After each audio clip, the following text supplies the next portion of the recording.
Todo lo que es nacido de Dios vence al mundo, y esta es la victoria que ha vencido al mundo, nuestra fe. ¿Quién es el que vence al mundo sino aquel que cree que Jesucristo es el Hijo de Dios? Le doy gracias a todos los que organizan este hermoso seminario, a los hermanos que ponen tanto esfuerzo. Hermano Fernando, gracias por esta invitación. Quiero animarlos a todos, hermanos, a que vengan cada vez que se efectúa este seminario bíblico, que verdaderamente es bíblico. Otros seminarios se dedican a otras cosas, pero el seminario bíblico de Houston es bíblico verdaderamente. Por eso ese es el incentivo principal para que ustedes y yo estemos aquí, y yo me siento privilegiado de que me hayan invitado una vez más para exponer la palabra de Dios. Y estos textos dos que acabamos de escuchar de la palabra de Dios son la base de nuestra lección esta tarde. Al recibir la invitación y los temas que se me asignaron para compartir con ustedes, miraba yo los temas que tenían los demás hermanos, y todos ellos muy interesantes, cubriendo diferentes facetas de este tema tan precioso que se llama En tiempos difíciles Dios. Y en las lecciones que hemos estado escuchando entendemos que no solamente en tiempos difíciles, sino en todo tiempo Dios es nuestra única alternativa, pero particularmente en tiempos difíciles como en los que ahora estamos viviendo nosotros. Y mirando los diferentes temas, quise yo, hermanos, enfocarlos, los que a mí me tocan, desde otro punto de vista, porque se ha estado hablando mucho acerca de la fe de cada uno de nosotros siendo probada de diferentes maneras, y yo aprecio las excelentes lecciones que hasta este momento se han presentado desde esta tribuna. Y quiero contribuir de alguna manera con otro enfoque sobre el mismo asunto para tratar de enriquecer un poco el pensamiento de estas conferencias. Entonces, tomando en cuenta el título de la lección, Victoriosos bajo el fuego de la prueba, quisiera enfocarme más en la victoria que es posible para cada uno de nosotros. Por eso utilizo 1 Juan capítulo 5 cuando habla acerca de que nuestra fe es la victoria sobre el mundo. El Señor Jesús mismo dijo: yo he vencido al mundo.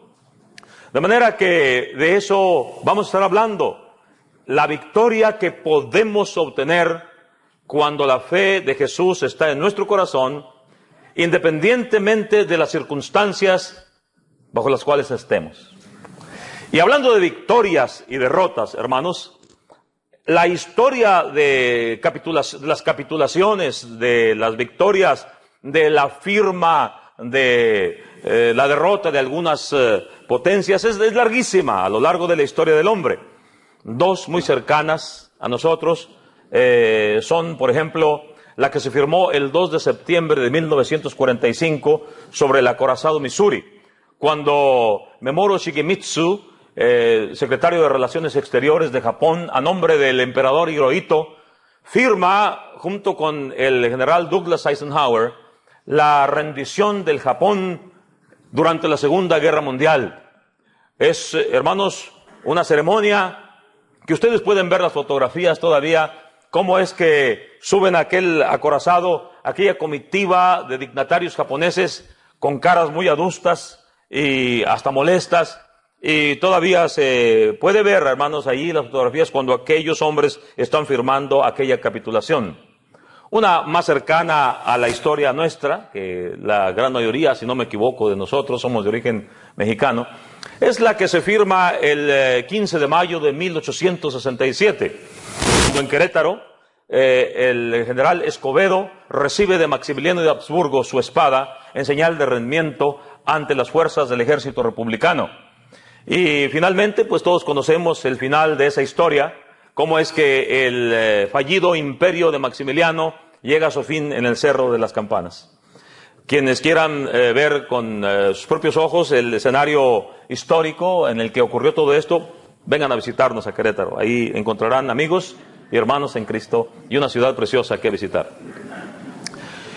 Pero, hermanos, ninguna capitulación tan memorable como la que nuestro Señor, nuestro Padre Celestial, Jehová de los ejércitos, anuncia en los albores del tiempo, cuando en Génesis capítulo 3 y versículo 15, hace un anuncio el Señor y una declaración de guerra cuando dice a la serpiente: y enemistad pondré entre ti y la mujer, entre tu simiente y la simiente suya. Esta te herirá en la cabeza y tú andarás acechando su calcañar.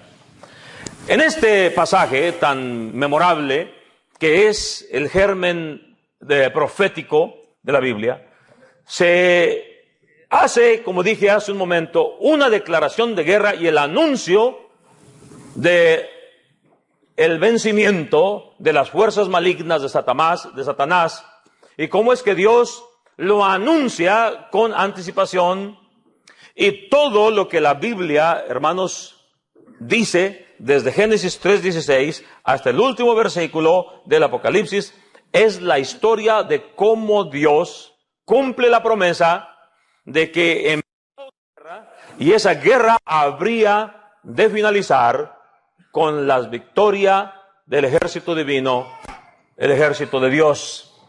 ¿Cómo es que haría todos los intentos a lo largo de la historia por frustrar los planes de Dios de mandar a la simiente al mundo, a Cristo Jesús, a su Hijo, para efectuar la redención del género humano?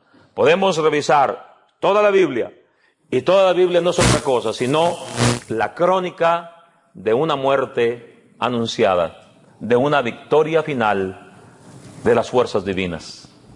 Y esto, hermanos, es lo que está diciendo la Biblia a lo largo de todos los libros del Antiguo y del Nuevo Testamento.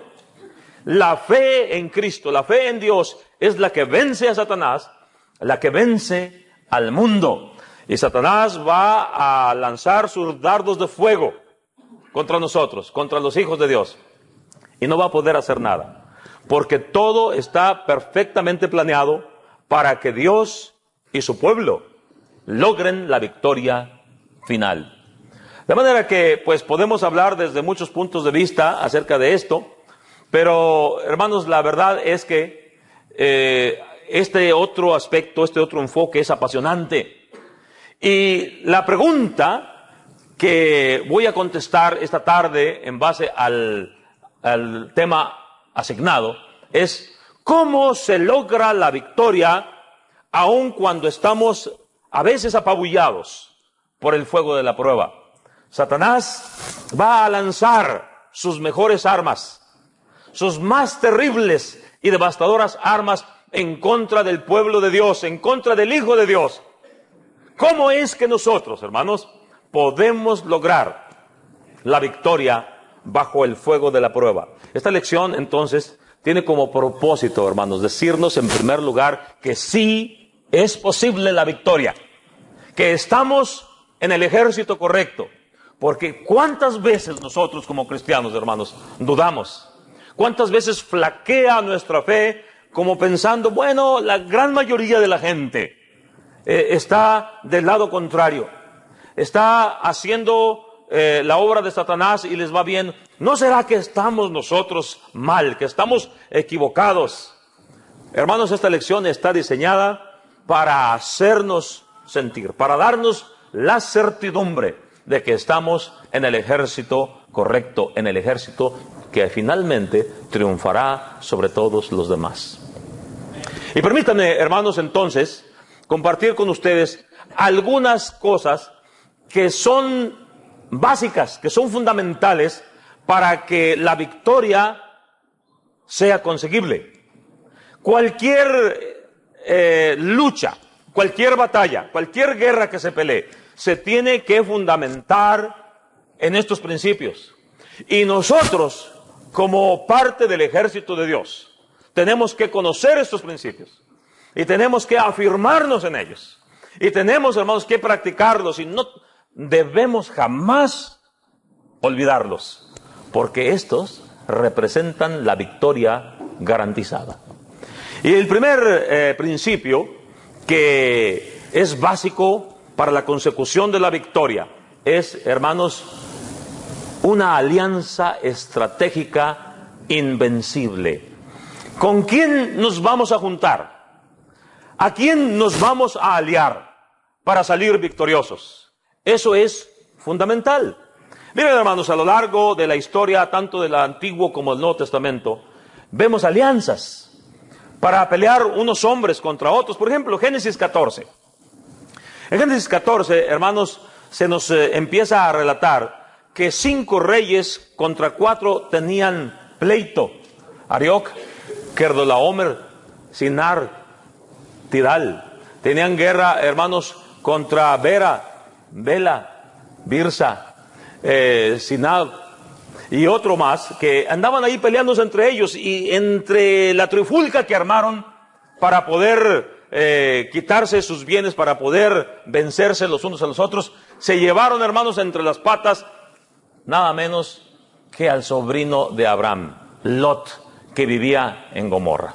Y dice el versículo 14 del capítulo 14 de Génesis: oyó Abraham que su pariente estaba prisionero, y armó a sus criados, los nacidos en su casa, 318, y los siguió hasta Dan.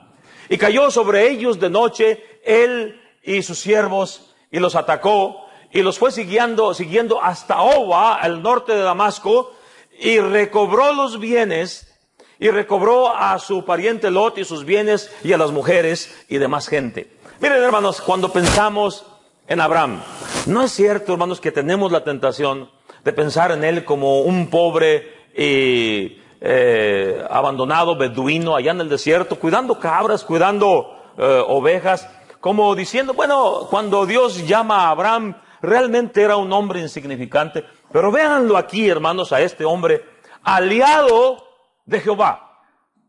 Un hombre poderosísimo, que él solo, hermanos, puede derrotar a los 4 reyes que los otros 5 no habían podido derrotar. Él solo. De manera que Abraham no era un individuo insignificante. Él tenía muchos bienes, tenía muchas riquezas y tenía mucha fuerza desde el punto de vista militar. Pero eso no es lo que le garantizó a Abraham la victoria en aquella batalla, sino que él era aliado de Dios. La fe que Abraham tenía se había visto desde muchos años antes, cuando Dios lo llama, allá 2 capítulos antes, en el capítulo 12, cuando dice la palabra de Dios, que Dios había dicho a Abraham: sal de tu tierra y de tu parentela y de la casa de tu padre a la tierra que yo te mostraré. Y entonces sale Abraham, y lean ustedes el relato, con cuánta gente sale, con todos sus bienes. No era un individuo insignificante, pero lo que Abraham tenía sobre todas las cosas era una alianza invencible con Dios. Por eso este hombre pudo vencer a estos otros, a los cuales se les llama reyes. Eran reyesuelos comparados con Abraham. Abraham no se llamaba a sí mismo rey, sin embargo, él era aliado del rey del universo. Cuando leemos más adelante, hay tantas historias sobre esto, hermanos, de hombres que parecieran insignificantes y que aliados con Dios fueron poderosísimos. Leemos también el caso de Gedeón, allá en Jueces 7. Desde el 6 se empieza a hablar. ¿Cómo es que este hombre se alía con el Señor? Y va, hermanos, y pelea contra los enemigos numerosísimos, poderosísimos, los madianitas. Y sin embargo, hermanos, Dios lo envía con muy poca gente y sin armas. Si ustedes me dicen a mí, vas a pelear contra un ejército numeroso, armado hasta los dientes, y con lo que único que vas a pelear es, vas a llevar 300 hombres, y vas a llevar teas, y vas a llevar cántaros, y esas van a ser tus armas. Yo no sé cuántos de nosotros estaríamos dispuestos a salir a la batalla con esas armas, con semejante armamento, hermanos.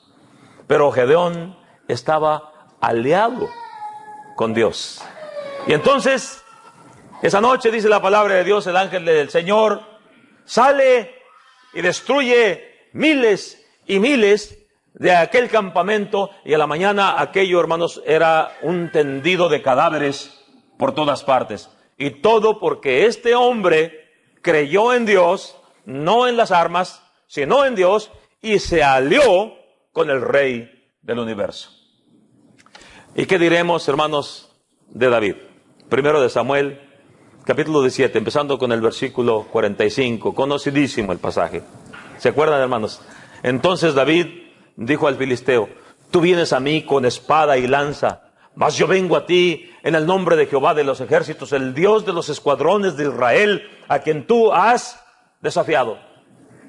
Jehová te entregará hoy en mi mano, y yo te venceré y te cortaré la cabeza, y entregaré la carne de los filisteos a las fieras del campo y a las aves del cielo, y sabrá toda la tierra que hay Dios en Israel. Y luego dice una cosa mucho más importante: y sabrá toda esta congregación que Jehová nos salva con espada y lanza, porque de Jehová es la batalla. Y dice: y Él os entregará hoy en nuestras manos. Hermanos, ¿cuánto tenía necesidad aquella congregación de comprender que Dios es el que tiene el poder? Vemos a Saúl acobardado.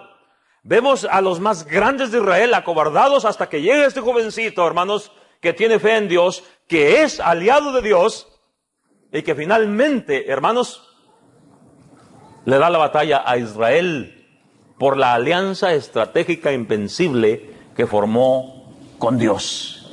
Conocidísimo el pasaje. Pero ¿qué diremos de nuestras congregaciones? ¿Qué diremos del pueblo de Dios hoy en día? Que es un pueblo que también tiene que entender que el que puede finalmente dominar es Él, porque está aliado con Dios. No necesitamos nosotros tener las grandes cadenas de televisión para predicar al mundo, aunque si lo podemos hacer, lo tenemos que hacer. O de radio, o de internet, o de ninguna otra suerte de ayudas técnicas para ello. La iglesia del Señor en el siglo I creció poderosamente porque tenía un recurso del cual echó mano inmediatamente. Estaban aliados con Dios. Nosotros podemos evangelizar este país y todos los países del mundo si tan solo estamos dispuestos a creer en Dios como David, a aliarnos con Él, hermanos, y hacer su trabajo sin tener todas las demás cosas que el mundo tiene para propagar sus ideas. Nosotros podemos vencerles. Bueno, pero más adelante tenemos otro caso muy interesante. Allá en segundo de Reyes, capítulo 6, versículo 16, hablando acerca de Eliseo. ¿Se acuerdan ustedes cuando vienen los asirios y rodean la ciudad de Eliseo y se asusta el criado? Le dice Eliseo a su criado: no tengas miedo, porque más son los que están con nosotros que los que están con ellos. Y oró y dijo: Jehová, te ruego que abra sus ojos para que vea. Y Jehová abrió los ojos del criado, y aquí carros de guerra y jinetes alrededor, en el monte alrededor de Eliseo. ¿Cuánto nos hace falta a nosotros, hermanos, abrir los ojos bien, los ojos del Espíritu, para ver quién está con nosotros? Nos hace falta a nosotros, hermanos, mirar con los ojos del Espíritu, para ver que la alianza que hemos hecho es gigantesca. Que aunque nosotros veamos las turbas inmensas, las hordas inmensas de enemigos rodeándonos, y a veces tengamos la tentación de decir: bueno, todo está perdido, somos tan pocos los que creemos en esto. Comparado con toda la población de la ciudad de Houston, ¿cuántos somos nosotros? Qué tentación tan grande de dar marcha atrás, ¿verdad? Qué tentación tan grande de rendirnos, de desanimarnos, de bajar los brazos y dejarnos vencer. Nos hace falta que Dios nos abra los ojos y que nos haga ver qué alianza tan magnífica, tan gigantesca tenemos con el cielo. Acuérdense ustedes, hermanos, que los que adoran al Señor se cuentan por miles de millones. Vean el Apocalipsis, hermanos, para que ustedes queden convencidos de que no nos hemos aliado con las superpotencias de la tierra, porque Dios nos salva con espada y lanza. Su Santo Espíritu es el que da la victoria. Tenemos, hermanos, que tener esa alianza estratégica con Dios y con su ejército. Eso dijo el Señor Jesucristo cuando allá en Mateo 26, ¿se acuerdan? Cuando venían a apresarle sus enemigos. Y saca la espada Pedro. El hermano Marcelino Rodríguez estaba hablando de ese episodio esta tarde. ¿Cómo es que tira el espadazo Pedro y le corta la oreja a Malco? Bueno, no tenía la intención de cortarle la oreja, le iba a cortar el pescuezo, hermanos. No más que aquel cabeceó y tenía tan buenos reflejos que lo único que le pudo volar fue la oreja. Pero entonces el Señor le dice a Pedro, vuelve tu espada a su lugar, en Mateo 26, versículo 52. Vuelve tu espada a su lugar, porque todos los que tomaran espada, a espada perecerán. ¿Acaso piensas que no puedo ahora orar a mi Padre y que Él no me daría más de 12 legiones de ángeles? Pero entonces, ¿cómo se cumpliría lo que dicen las Escrituras de que así debe hacerse? Vean ustedes, hermanos, cómo el Señor Jesucristo no fue entregado en manos de sus enemigos a sufrir tanto vituperio porque Él no pudiera defenderse. Lo que pasa es que era parte de la estrategia divina para vencer al diablo. El Señor Jesús podía pedir en ese momento, dice, más de 12 legiones de ángeles. Y si contamos los ángeles, como contaban en aquel entonces a los soldados romanos, una legión constaba de aproximadamente 6,000 soldados, de manera que el Señor estaba hablando de 72,000 ángeles en ese momento, cuando menos. De manera que Él podía. Y finalmente la victoria se logró. La victoria sobre Satanás, la victoria sobre el pecado. Pero es que el Señor Jesús tenía una alianza con su Padre y la quiere tener también con nosotros. Qué interesante que Él quiera hacer esto, que el Rey del Universo, el Todopoderoso, quiera aliarse con nosotros y nos esté invitando a esta alianza. El Señor Jesús quiere que esa alianza sea sincera, sea de verdad. ¿Se acuerdan ustedes lo que dice allá en Lucas 11, versículo 23? El que conmigo no es, contra mí es. Y el que conmigo no recoge, desparrama. Él quiere que seamos sinceros, que seamos claros, que definamos, que digamos de qué lado estamos y que entremos de todo corazón. ¿Acaso no es esto, hermanos, lo que siempre pidió de su pueblo en el Antiguo Testamento y también de nosotros hoy en día? Cuando se trataba que alguien quería obedecer el Evangelio, los predicadores del siglo I siempre enfatizaban, hermanos, la necesidad de la sinceridad a la hora de obedecer. ¿Qué le dice Felipe el eunuco allá en Hechos 8:37? Si crees de todo corazón. ¿Qué le dijo allá, hermanos, en Marcos capítulo 12, versículo 28 en delante, cuando dice, y se acercó uno de los fariseos que les había oído disputar y sabía que les había respondido bien, y le preguntó, ¿cuál es el primer mandamiento de todos? Jesús le dijo, el primer mandamiento de todos es, oye Israel, el Señor nuestro Dios, el Señor uno es, y amarás al Señor tu Dios de todo tu corazón, de toda tu mente, de toda tu alma, con todas tus fuerzas. Este es el primer mandamiento. Y el segundo semejante, amarás a tu prójimo como a ti mismo. No hay mandamiento mayor que estos. Y, hermanos, pero este hombre no se acercaba con sinceridad. El Señor le respondió porque había que responderle, porque había otros oyendo, porque había que tomar la oportunidad para enfatizar la verdad de Dios sin importar quién preguntaba. Pero este individuo no era sincero. Jesús no tiene alianza con individuos insinceros, con personas que por alguna conveniencia se acercan a Él como queriendo aprender, como queriendo estar con Él. Ustedes y yo, hermanos, necesitamos tener una alianza leal con Cristo Jesús si es que esto ha de funcionar. De manera que esa es la primera premisa, la primera base para que salgamos victoriosos bajo el fuego de la prueba. Pero hay una segunda premisa, hermanos, una segunda base, y es, hermanos, el hecho de que nosotros, al tener primero una alianza estratégica, tengamos también una alianza estratégica invencible, tengamos también una conjunción adecuada de armamento y capacidades. Vamos a hablar de esas dos cosas. Primero, el armamento. ¿Qué armamento tenemos? Hemos visto la historia del Antiguo Testamento. Dios nos salva con espada y lanza. Hoy Dios no salva con espada y lanza tampoco, ni con tanques ni aviones. Dios tiene armas mucho más poderosas que esas. Bueno, la palabra de Dios es muy clara cuando en Romanos capítulo 13, versículo 12 dice la palabra de Dios, la noche está avanzada y el día se acerca, desechemos pues las obras de las tinieblas y vistámonos de las armas de la luz. Segunda a los Corintios capítulo 6, versículo 7, en palabra de verdad, en poder del Espíritu, con armas de justicia a diestra y a siniestra.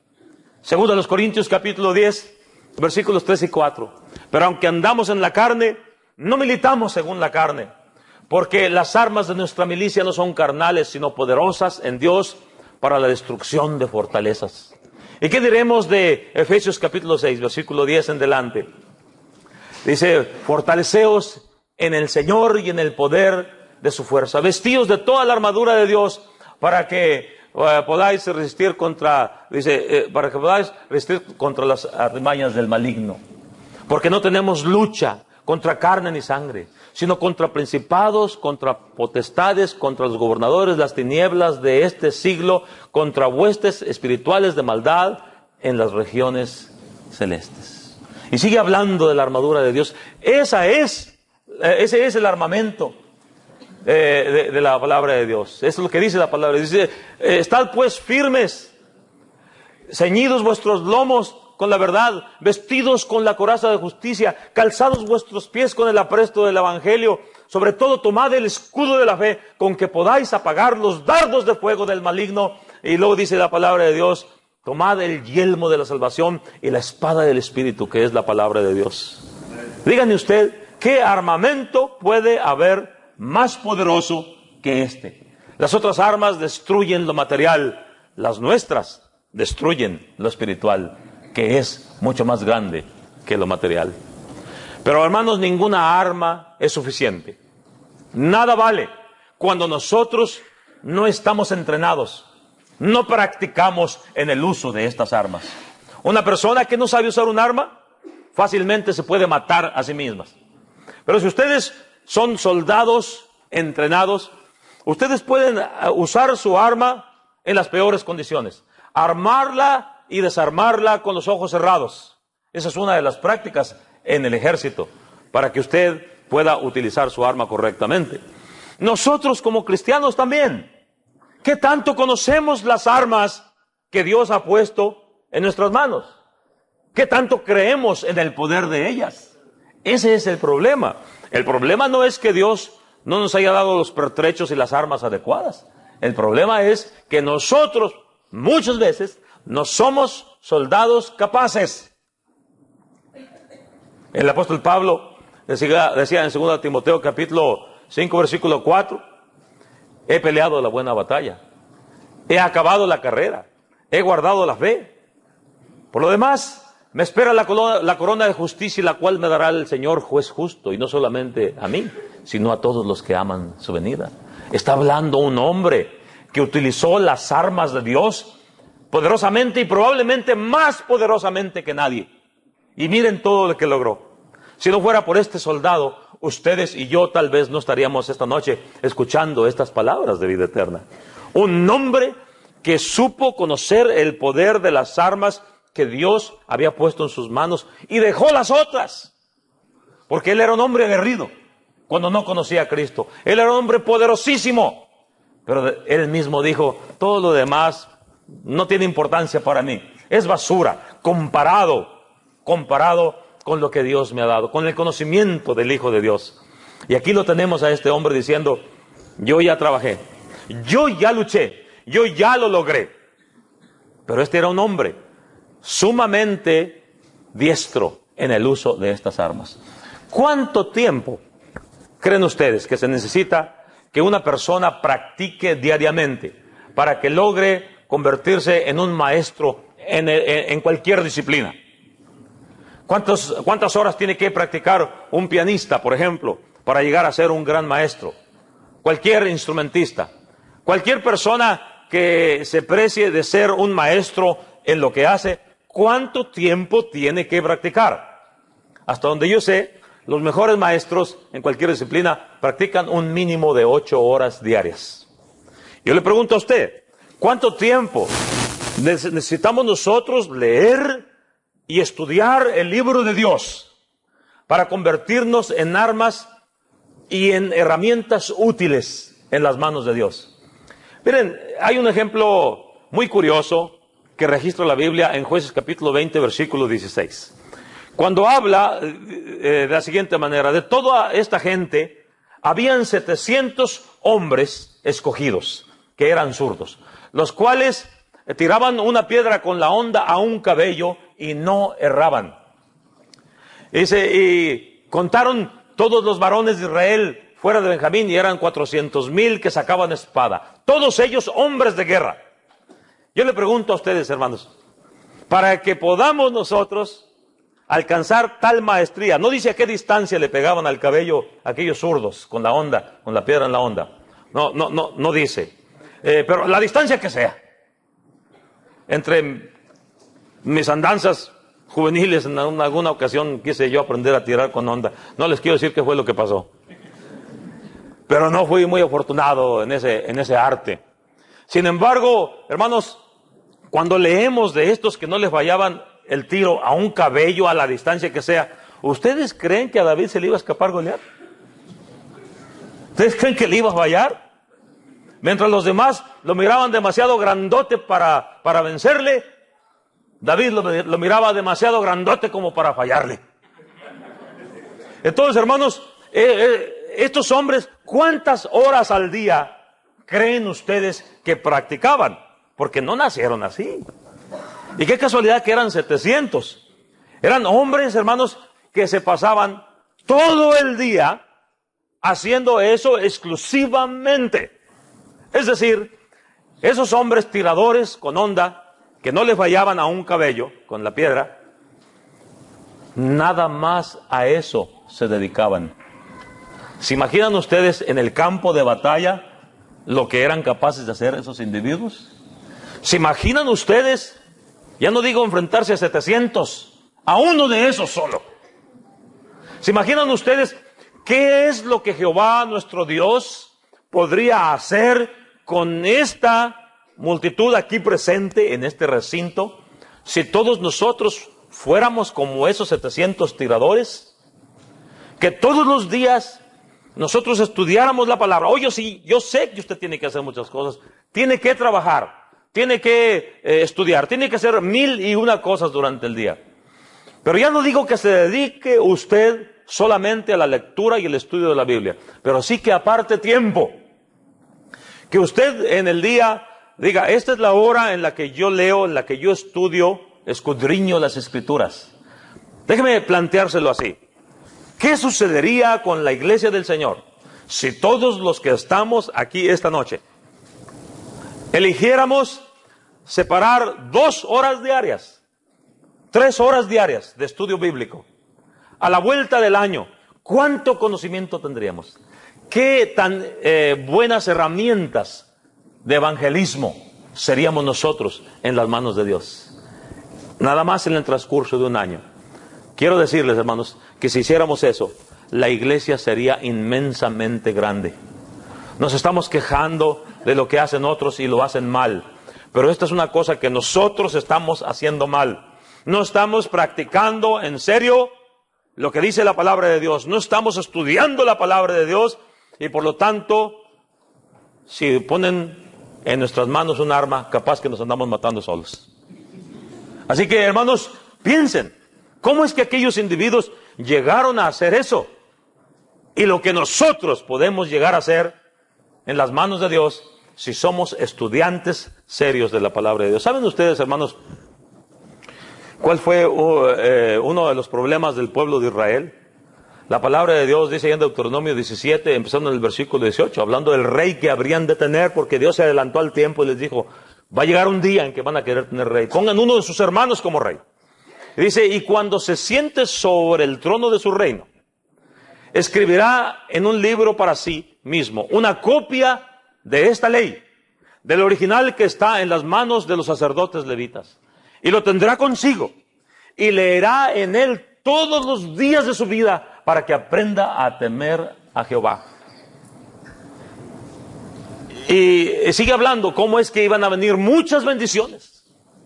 Cuando el rey hiciera eso, el rey se tenía que convertir, como una de sus primeras tareas, en un escriba para hacer su propia copia de la palabra de Dios. Hoy podemos ir a la librería y comprar una Biblia, pero en aquel entonces no se podía hacer eso. Bueno, el rey tenía que hacer su propia copia de la ley de Dios y leerla todos los días. Pero no fue así. Ese fue el problema de Israel. El que debió haber sido el principal, el primer estudiante de la Biblia en Israel, el rey, se convirtió en un hombre flojo, en un hombre que se olvidó de este mandamiento primero que Dios le había dado, y como resultado de ello, el reino se fue en declive hasta que desapareció en manos de los asirios y en manos de los babilonios. Y todo, hermanos, porque no se hizo lo que Dios había mandado, no se estudió la palabra de Dios como se debía haber estudiado, empezando por el rey. Hermanos, pero es que el estudio diario de la palabra de Dios era característica de los hermanos del Nuevo Testamento. ¿Se acuerdan ustedes lo que dice Hechos 2:42? Perseveraban unánimes en la doctrina de los apóstoles, en la comunión unos con otros, en el partimiento del pan, en las oraciones. Hechos 17, y versículo 11. Y estos eran más nobles que los de Tesalónica, porque recibieron la palabra con toda solicitud, escudriñando cada día las Escrituras para ver si estas cosas eran así. Esto es lo que hizo que la iglesia del Nuevo Testamento creciera de una manera asombrosa, una manera maravillosa, que era un pueblo que estudiaba el libro de Dios, estudiaba la doctrina de Dios. No era un pueblo que se alimentaba los domingos 2 horas en la mañana.